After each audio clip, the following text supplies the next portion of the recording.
Hi, my name is John Chase, and I'll be your host today for Group Leadership for Amazing Day Trips. So we're going to spend some time talking about the skills, knowledge, and abilities that you need as a leader in order to make sure that your trips go off successfully for your group.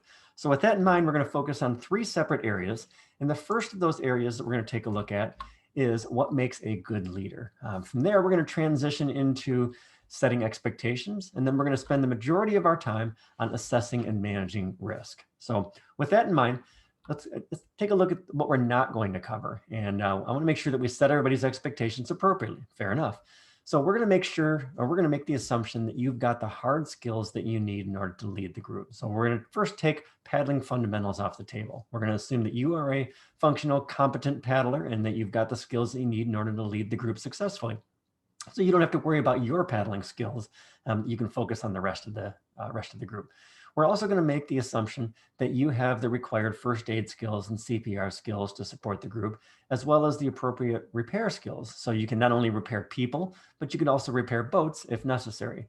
And then last, we're going to make the assumption that you have the appropriate rescue skills. So if something goes wrong, you can either get yourself out of the water and back into your boat, or get team members in your group back into their boat safely. So again, it's a successful trip. So again, we're taking those off the table, making the assumption that you have the hard skills that you need in order to be a successful leader.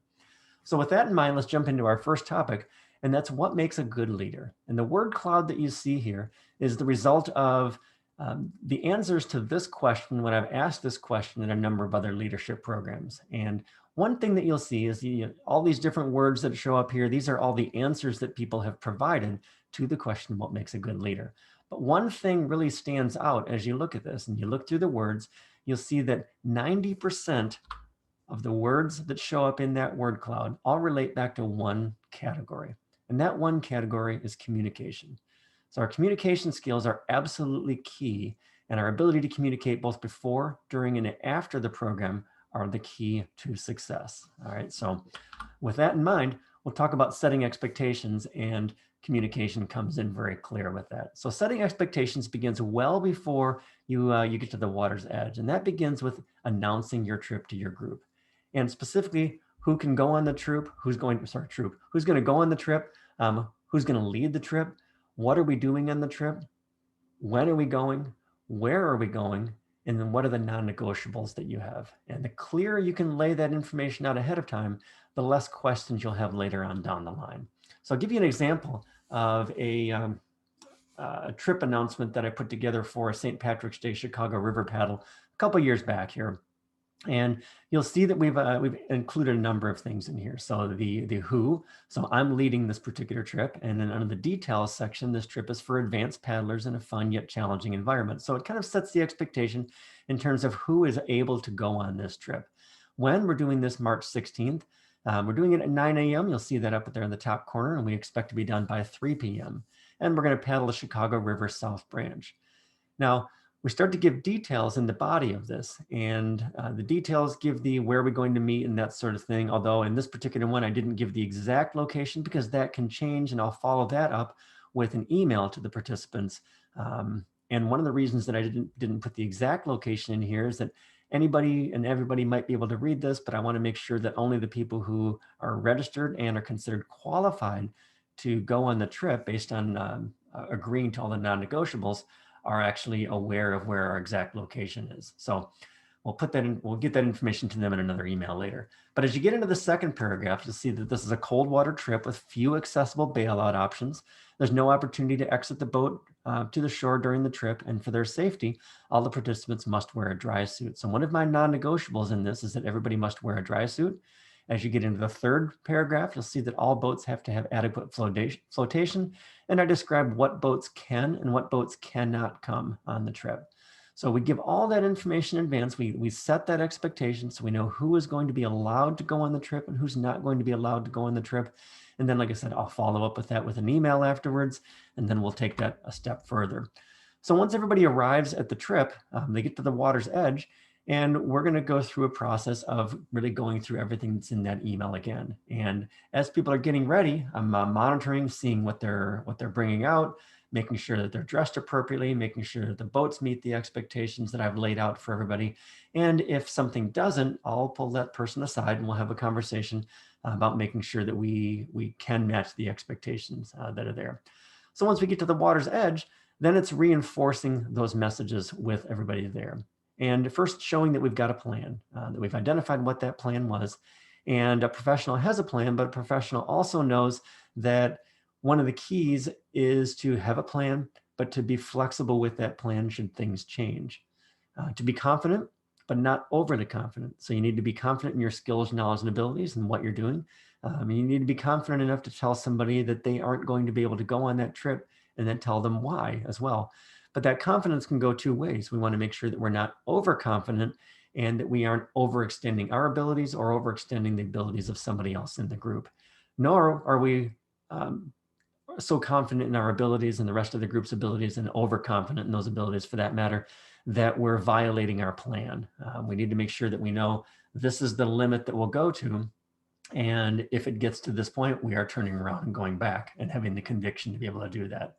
That pre-launch discussion refers to everything back in that original email and kind of sets out the safety plan, sets out the activity plan, sets out who will be the leaders and how everybody will act within the group.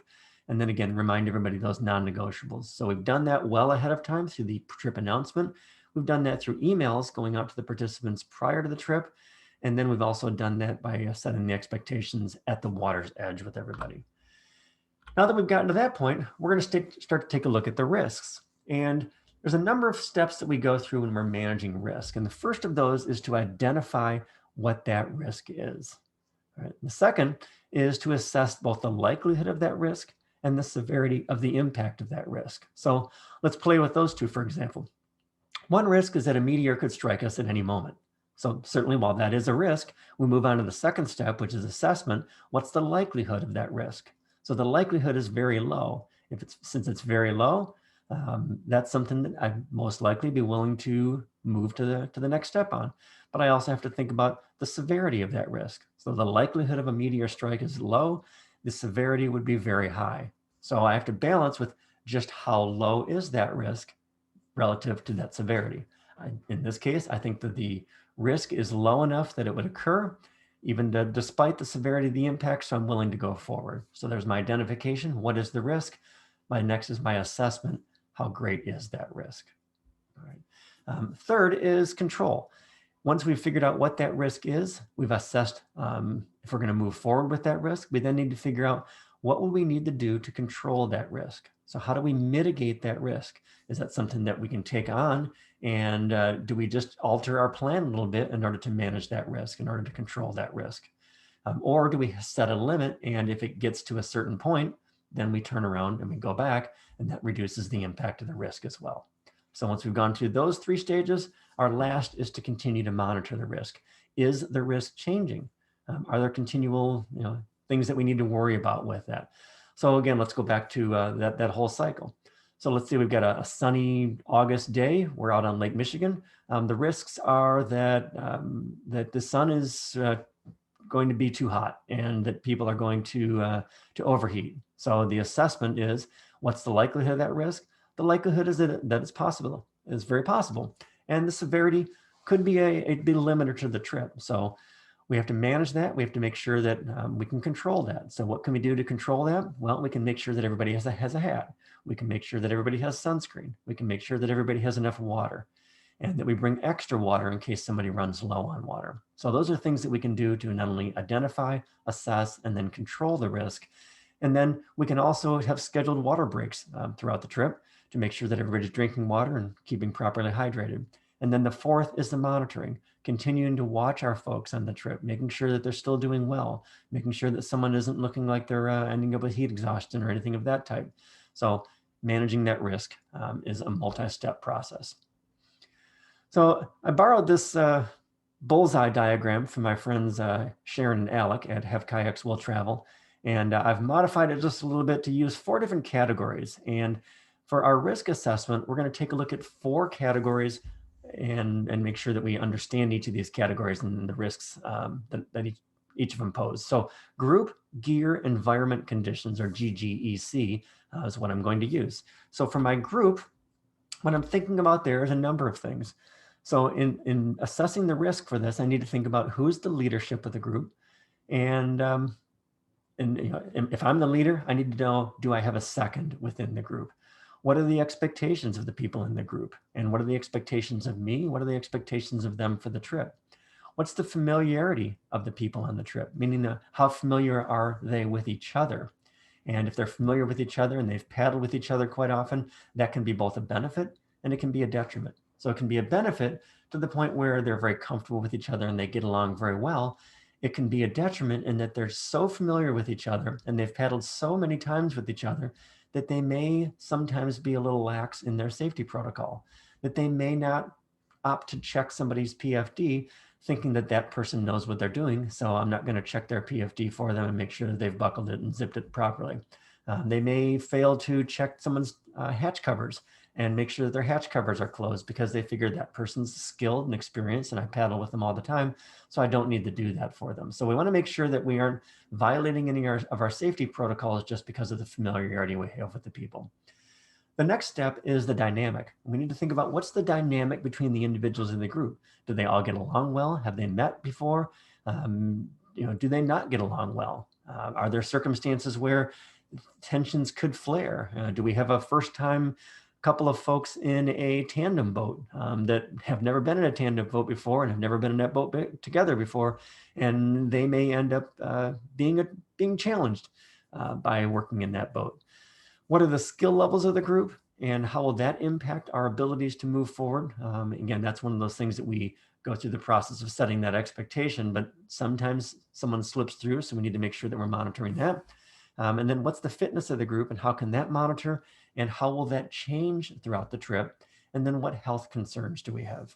So, are there particular issues that we have to concern ourselves with? And if there are health concerns, we need to think about those in advance. That's one of the things that we can talk about at that pre-launch talk. Is we can ask folks if there are any medical conditions that you ask that you need to know about. That you ask that they just pull you aside and let you know if there are any medical conditions and if they're carrying any medication that you might need to help them find. So you can mitigate those by having that discussion with them ahead of time. So that's the G in group gear environment conditions. Now, I mentioned leadership and I mentioned the group itself. And one thing I want to talk about quickly is assessing participants. So there's 3 different categories of participants. And the first of those are our assets. So from my perspective, an asset is a person that I've worked with before, particularly that I've paddled with before, and I can give firsthand account of their skills, knowledge, and abilities as a paddler and as an asset to the group. And if I feel that they're going to be an asset to the group, then they fall into that category. But I need to have firsthand knowledge, or I need to really, really trust the person that I've paddled with before who's given me knowledge of that person. But in most cases, I want to make sure that I have paddled with that person before to know that that person's an asset to the group and to myself. The second are my liabilities. So no, those may be folks that there may be some particular circumstance that could that person could end up causing a liability to the group. Now it has to be can't be so severe that I wouldn't have allowed them to come on the trip, but there could be a health issue, there could be a fitness issue, there could be a potential skill issue or something like that, or this could be that pair that is in the tandem boat that I don't have a choice to bring, but I need to make sure that we're continuing to monitor. So my assets are my support. My liabilities are the people on the other end of the spectrum that I know that there very well could be something happening here that could be a detriment to the trip. Everybody else on the trip is an unknown. All right, so I have 3 categories: assets, liabilities, unknown. I'm going to use the assets to my advantage, have them be secondary leaders, have them watching the liabilities and supporting the liabilities, and then together as a group, we'll be watching the unknowns and making sure that that turns out well. The other thing I need to look out for is the fear versus boredom scale. So we've set the expectations well ahead of time with all the members of the group, but we also need to make sure that we're appropriately challenging the members of the group and we're giving them the skill level that they're looking for. So the way that this chart on the right-hand side reads, if their skill level is low, but the challenge is very high, then that person's going to have fear and they're going to have anxiety. So we need to make sure that we're setting the skill level appropriate for the individuals in the group. And conversely, If a person who's really, really highly skilled isn't challenged, that person's going to be bored. So I need to find where that blue arrow is right in the middle, and I need to find that flow state. And that's where I want to make sure that the members of my group fit into, that we've appropriately balanced the challenge and the skill levels of the group to make sure that we're not creating any additional liabilities within the trip. So my second G in GGEC is gear. And gear includes a number of things. The first of those being the boats. And what I mean by boats here is that we want to make sure that the boats that we have are right for that particular trip. That we don't have somebody who's going out on an all-day open water excursion and they're bringing a whitewater boat, for example, because that boat's just it's going to be slow and it's going to be a detriment to that person as well as a detriment to the group. In its own environment would be a fantastic boat, but not the right choice for that particular environment. So as people are unloading their boats, I want to watch that. And I want to make sure that we're managing that risk and understanding, do we have the right boats for the situation? And once again, that goes back to the expectations and setting those expectations early, and then making sure that when the person shows up, that they're actually upholding those expectations. Second is food and water, making sure that we have enough food and water for the group. And that we've got, well, usually more food and water than we initially think. And then, and it again depends on the length of the trip. If it's a short trip, if it's a long trip, we're going to need less water, more water, less food, more food. Navigation. Do we have the ability to navigate? Do we have compasses? Do we have a GPS system if we feel that's necessary? Are we going to stay close to the shore? Do we know what the shoreline looks like? So do we have charts? Do we have maps to be able to support ourselves appropriately? Do we have the right safety gear?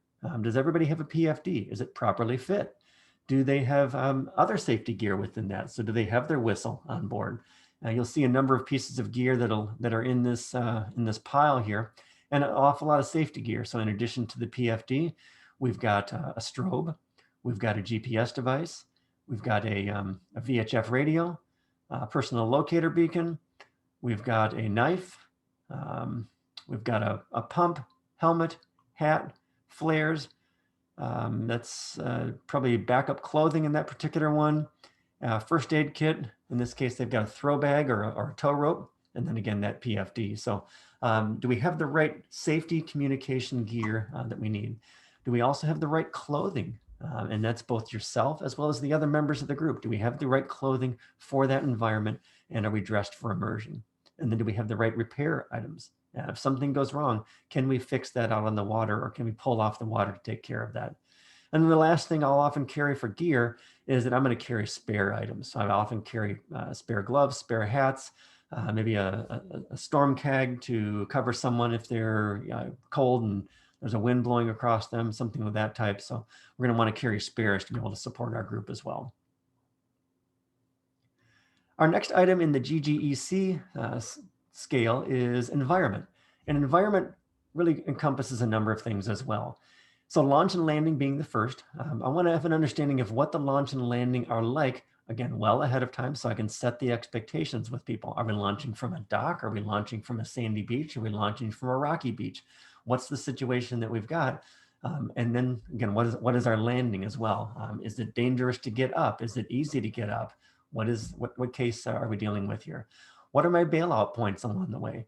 If something goes wrong during the trip, is there an opportunity for me to get the group off the water to safety? And where are those points along the way? We'll figure out how to get back to the cars and such later, but I need to know at what point can I bail off that trip. Weather is a seriously important piece of the environment. And for that, we're going to take a look at another example here. And weather really encompasses a number of things. So temperature being one. Is it too hot? Is it too cold? What's the wind like? Where's it coming from? How is that going to affect us? What do the clouds look like? What do the clouds look like now? And what's incoming? So I need to watch for that. And I'll show you some resources in just a little while that can help you with some of this information as well. And the last piece with weather is, what's the historical weather pattern? What do we usually see in this particular area? And how will that affect us both now as well as going forward in the trip? Marine traffic. The picture here, you don't see any marine traffic, but if I was on the Chicago River, for example, doing that St. Patrick's Day paddle that I mentioned earlier, well, for that particular paddle, I would have marine traffic. So I need to watch out for that and know how that's going to affect us. And then flora and fauna. which plants and which animals are out there trying to kill us. What's trying to find us? What do we need to watch out for? So are we going into an area that is ripe with poison ivy? So we need to make sure that we're keeping people away from that. Are we, in Florida and we've got alligators, or do we have bears in our area? So again, what do we have to worry about in terms of the environment, flora and fauna? The last piece in the GGEC scale is conditions, and conditions refer to the water conditions that we're dealing with. So water temp being the first of those. And what is the water temperature? And are people dressed appropriately for that water temperature? So again, going back to the clothing that we talked about earlier, are people dressed properly for immersion? What's the wind like? Where's it coming from? How's that going to affect us? Are we going out looking for waves? Are we going out not looking for waves? What are the waves like? What are those conditions like? Have the members of the group that we're going with been out in waves and been out in wind in the conditions that we're dealing with? So all important things. Are we dealing with current and tides? If we're dealing with tides, we need to know that we're not trying to go against the tide and trying to paddle in against a 4-knot tide, or vice versa. So we want to make sure that we understand what those are and what the tide cycles are. What's our visibility? It may look clear now, but if visibility deteriorates and we end up with fog, what are we going to do? Do we have a navigation system? Do we have compasses? Have we set that course in advance? Do we have GPS units that could help us? And then do we ultimately have safety devices that we could call for additional support if needed? But and whenever possible, we want to be as self-sufficient as we possibly can, rather than relying on somebody else to save us. And then the last in those conditions is sun. And our concern there is, what's the sun doing now and how's that going to affect us? So it's going to affect people's ability to regulate their heat.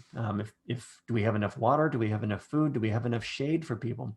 Are we working people too hard? Are they working just right? What's their normal reaction to being out in the sun? So we need to think about all those things and how that's going to affect us as well. So group, gear, environment, conditions. Those are 4 categories that I would encourage you to take a look at and strongly consider when you're thinking about the trip that you're going on. All right. So now that we've put all those categories together, we've thought about our group, our gear, environment, conditions. We've set the expectations. We manage the expectations. Everybody's there. We're ready to get on the water.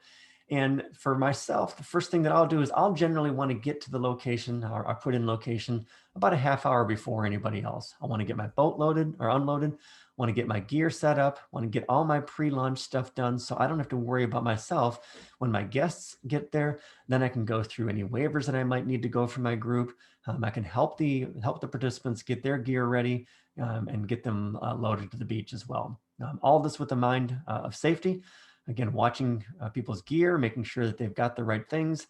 And then once we're getting ready to get on the water, we'll have a safety conversation as well about making sure that we're all doing the right thing. When everybody's unloading, I'm observing a couple things. One, I mentioned boats earlier, so I want to observe the boats and make sure that the boats that we have are the boats that we expect to have and the boats that will be appropriate for the conditions that we're going in. The other thing I'm observing are 2 things related to the people. I want to observe the way that the people move. The way that a person moves as they're getting ready to get to their boat gives you a lot of insight into how that person is going to move once they're in their boat. So do they have the flexibility, the mobility, the ability to carry themselves through the paddle that you're about to go through? The second thing that I'm going to look for in terms of the people itself is I'm going to watch the gear that they're bringing and how they're managing that gear. And we've all seen the group participant that just brings a crazy amount of gear, absolutely everything that it could ever possibly be needed, and 2 of them, in fact. And then how are they managing that gear? Is it stacked up high in their deck, or are they able to manage it appropriately? So that's something you want to watch out for, and you want to be able to help counsel that person, because if they're bringing a ton of stuff, that's gonna weight down their boat, and you might be able to help them get rid of some of that stuff that they might not necessarily need. Once we're on the water, we're going to observe another acronym here, and we're going to call this one CLAP. And CLAP is 4 different letters. So the first is communication. So there's that word again. We've seen that before. But communication, again, it's always key. It's key before, It's key during, and it'll be key afterwards to wrap everything up and make sure we get everybody's expectation, get everybody's feeling on how successful the trip was. But communication in this particular case refers to how am I going to communicate with members of the group? Do I have communication devices on me that can reach the rest of the group? So my whistle, for example, I would have wanted to have set expectations ahead of time in terms of if you hear a whistle blast, here's what you would go, here's what you would be looking for. Do I have communication devices in terms of radios that I can reach other leaders of the group? So how am I going to continue to communicate with that group? And does everybody in the group know what those communication signals are? That's part of my pre-launch discussion. My line of sight is my second thing once I'm on the water. So as a leader, I want to make sure that I've got line of sight with the group and that I can see the group in the front, that I can see the group at the back. And if it's a river trip, for example, I may want to make sure that if I can't see around the corner, that I've got other assets who are positioned at different points that can see around those different areas. So I want to make sure I've got line of sight within the group. The A in CLAP is for awareness. And there's actually awareness and then two other pieces that go along with that. So I need to be aware of obstacles or issues that could be arising. And then once I'm aware of those obstacles or issues, then I need to figure out how am I going to approach or how am I going to avoid that particular item. So if you look at the picture here, you can see that we're actually out in the Chicago River. This is one of the St. Patrick's Day paddles. And for this particular paddle, I've got communication with the group. So I'm wearing a VHF radio, and I've got connection to many other members of the group. I've got my whistle, so I've got my communication site. And I've also talked to the group ahead of time, and we've set paddle signals so they know if I move my paddle to the right, I want them to go to the right. If I move my paddle to the left, I want them to go to the left, and so on. So I've set those expectations up ahead of time. I have line of sight, so I can look directly forward and I can see the paddlers in front of me. I can look off to the right and you'll see paddlers by the wall, so I can see them. And then if I look off just a little bit to the side, I've got paddlers to the side of me, as well as just a little bit behind, but I'm on the outside edge here, so I can have that line of sight. And then my awareness is I need to be aware of what is around me. So I've got not only paddlers around me, but you'll see I've got boats. I've got a large boat that's up there right on the top left corner of the screen. So I need to be aware of that particular obstacle because quite frankly, that large boat is probably not aware of me and it's not aware of the other paddlers. So we need to be aware of it and we need to figure out how are we going to approach or how are we going to avoid. So I don't need to get toward that. In this case, I need to avoid that particular boat. So we're going to make sure that we stay far to the right whenever we're near boats, and we're looking around looking for additional boats that show up. The last item in that clap is position of maximum usefulness. And so my position right here is on the outside edge with paddlers to the right of me and to the front and then slightly to the back. But I'm in the position where if I needed to get to somebody, I can get to them right away. Oftentimes people think if you're the leader of the group, you need to be out in the front of the group. But out in the front of the group, I don't have direct communication. I don't have line of sight. I don't have awareness of where they are and what obstacles they might be facing. I only have awareness of my obstacles that I'm facing directly. And I'm certainly not in the position of maximum usefulness if I'm the person out in front, because I can't get to everybody and I can't even see everybody out in the front. So my preferred position of maximum usefulness is off to the side of the group where I can see everything that's going on. In this case, I'm also setting a fence or a boundary. So I'm on that outside edge and I've asked everybody to stay on the inside of me between myself and the wall that you see up to the right-hand side. So before we head out, another piece of risk that we're going to deal with is that we're going to take a look at a number of other resources. So I want to share those resources with you today. And we've got the opportunity to take a look at buoy information, the conditions forecast, weather forecasts, and we can also take a look at some USGS information. So with that in mind, one of the neat things about living here in the Great Lakes is that there are buoys everywhere, and actually not only in the Great Lakes, but buoys across the country. But the buoys that we have in our local area here, actually many of them are reporting data back to a website. And so this is the National Buoy Data Center, and I'll actually put a link to this on a page that I'll show you a little bit later. But when this buoy is actually out in the water, and it's actually off the water right now, they pull these off for the winter, but it will tell you not only the air temp, but the wind the wind speed and the wave height and the wave period and a lot of information that you'd ever want to know about that particular area. So there's buoys located all over the place, and this can be an extremely helpful source to get an idea of what's going on out in the water. So the National Buoy Data Center, and I'll put a link on a special website for you that I will unveil here toward the end of the presentation. Another great resource for us is the Great Lakes Coastal Forecasting System. So NOAA and I believe the University of Michigan, if I'm not mistaken, put this together.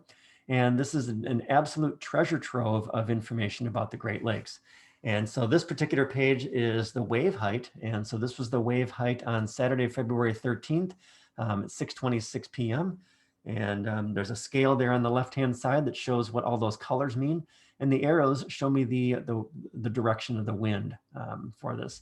So fascinating look at the wave height. And you can get wave height, you can get water temperature on the surface, water temperature below the surface, you can get ice cover. There's a multitude of information that you can get. And it'll tell you not only a nowcast, so what's happening now, but you can also forecast that out several days in advance and get an idea. So if you're taking a Great Lakes trip, you want to get an idea of what that's going to look like over the next few days. The Great Lakes Coastal Forecasting System is a great resource for that. Another super cool resource is the US Wind Map. And again, this is another one as well as the other two that I'll put a link in the special website for you here. And this wind map is an interactive map. So when you go to the map, it's actually moving and it's showing you all the wind patterns throughout the US. So this is just the most crazy cool thing you've ever seen. I would just, I could pull this map up, sit down and grab a favorite beverage and just watch the lines swirl on this map. It's the coolest thing. So this one is obviously just a static picture of that, but I strongly encourage you test that out and be ready for a fun time. Another really great resource is the U.S. Geological Survey. The U.S. Geological Survey has a daily stream flow gauges. Actually, they've got gauges on many rivers throughout the U.S., and that's what all these dots are that you see here. And those dots are reporting data back to this website. So if I go to one of those, I'll go to a gauge that's nearby to my home here, and this is the DuPage River in near Plainfield, Illinois. And what this is going to tell me is it's going to tell me the discharge in cubic feet per second. It'll tell me the height of the river at the gauge and a couple of other pieces of information. Now, in absence of understanding what that data means, it doesn't really mean anything to me. So if I look at this and I see that up toward the top, my most recent reading is 142 cubic feet per second. Well, if I tell you it's 142 cubic feet per second, if you don't know what that means, it's useless data to you. So what I would encourage you to do is, if you're not sure what that means at this particular time, find a river that's near you, find the gauge that's near you, and then just track that on a regular basis and get an idea of what that that flow looks like on this gauge. And then drive through that river, or drive over that river quite often. And if you're like me, every time you drive over a bridge that goes over a river, what do? You look down at it. That's what we do. We're paddlers, right? So if you're looking down at that river, just kind of get a mental picture of what that river looks like. Take a look at your gauge. You'll see what that number looks like. And then the more times you go over that, the more times you paddle it, the more times you see that particular number and correlate that with what that looks like, it'll give you a better idea of what you're dealing with. So one of the interesting things about this too that is helpful is the yellow triangles that you see on here. Those are the median daily values for this particular river. The blue line is the actual current value that's being reported. So in this case, it does give me some context, and it tells me that the current reading is well below, in fact, about 30% below the median reading. So it's quite low compared to where it normally is. Now, there's one other neat thing that I can do with this, and that is there's this button down here about the middle on the screen. You see that it says subscribe to water alert. And if I click that water alert, I can actually go in and I can plug in my cell phone number, and then I can set parameters. So I can tell the system, for example, to alert me at certain numbers. So I can tell it to alert me when it's over 100 cubic feet per second, or anytime it's below 100 cubic feet per second, or whatever number that I've chosen. So I've actually done that for a number of rivers, and here's an example of what that looks like. And in doing so, I actually set it to say, just text me anytime it's above 0 cubic feet per second. And one of the reasons that I've done that is that it gives me a text every day. And then every day I can follow that. And every day that I drive over that river, I already have a gauge right there in my phone that I can take a look at and see what is that particular level at, and kind of get that mental read for that. So I've set several different rivers here, and you can do the same. So that's the complete nerd in me has come out. So now that I know before I go, I want to go with another step here, and that is I want to make sure that others know before I go. So my next step here in assessing and managing risk is to make sure that I'm filing a float plan. So a float plan is simply a document or a list of information that tells who's going on the trip, so myself and who else, where are we going, so what's our put in, what's our takeout, what's our route, and in terms of the who, I should mention this as well, what boats are we taking? Ideally, I'd be able to say I've got myself and 3 friends. We're all in sea kayaks. 3 of them are yellow, 1 of them is green, and we're going to be putting in at the 68th Street Beach or 63rd Street Beach in Chicago. We're going to paddle up to 35th Street, and then we're going to paddle back down. And so there's my who and there's my where.